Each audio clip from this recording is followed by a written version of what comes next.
نشتر ہسپتال کے اندر ایک ڈاکٹر گزرے ہیں، ڈاکٹر نور محمد صاحب رحمۃ اللہ علیہ. ان کی ایمرجنسی وارڈ کے اندر ڈیوٹی ہوا کرتی تھی. ان کے پاس جب بھی کسی مریض کو لایا جاتا، وہ فرماتے میری کوشش یہ ہوتی تھی کہ اس کو کلمے کی تلقین کروں، یعنی اونچی آواز سے میں اس کے پاس کلمہ پڑھنا شروع کر دیتا.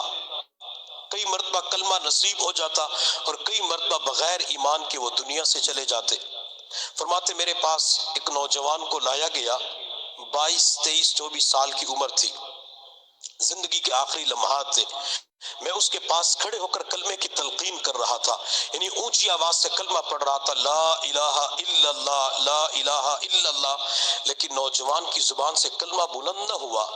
اس وقت جتنے بھی حضرات اس کے دائیں بائیں کھڑے ہوئے تھے، وہ سب کی طرف ہاتھ کی انگلی سے اشارہ کر کے ماں بہن کی ننگی گالیاں نکال رہا تھا، حتیٰ کہ گالیاں دیتے دیتے دنیا سے چلا گیا. اس کی روح پرواز کر گئی.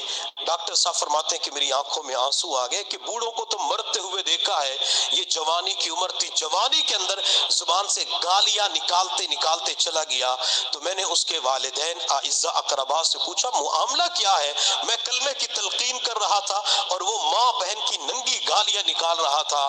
تو ماں کہنے لگی ڈاکٹر صاحب یہ گھر کی چار دیواری کے اندر اپنی ماں اور بہن کو ننگی گالیاں دیا کرتا تھا. اس نے ننگی گالیوں کی ترتیب بنائی ہوئی تھی، آخری وقت کے اندر بھی زبان سے وہی عمل جاری ہوا، اسی حالت کے اندر دنیا سے چلا گیا.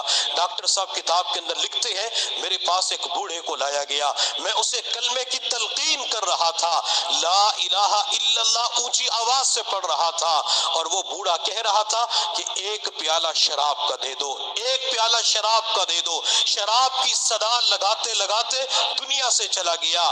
میں نے اعزاء اقرباء سے پوچھا آخری وقت میں شراب کیوں مانگ رہا تھا؟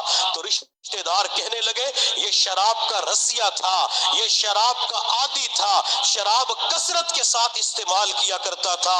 جو عمل زندگی کے اندر کر رہا تھا آخری وقت کے اندر اسی عمل کا طلبگار ہو چکا تھا. جیسے زندگی گزارو گے اسی حال میں تمہیں موت آئے گی، جیسے موت آئے گی قیامت کے دن تمہیں اسی حال میں اٹھایا جائے گا. اگر ہم یہ چاہتے ہیں کہ محشر کے میدان میں ذکر کرتے ہوئے اٹھائے جائے، ہم قرآن پڑھتے ہوئے اٹھائے جائیں، تو ہر وقت نیک اعمال کا اہتمام کیا کریں.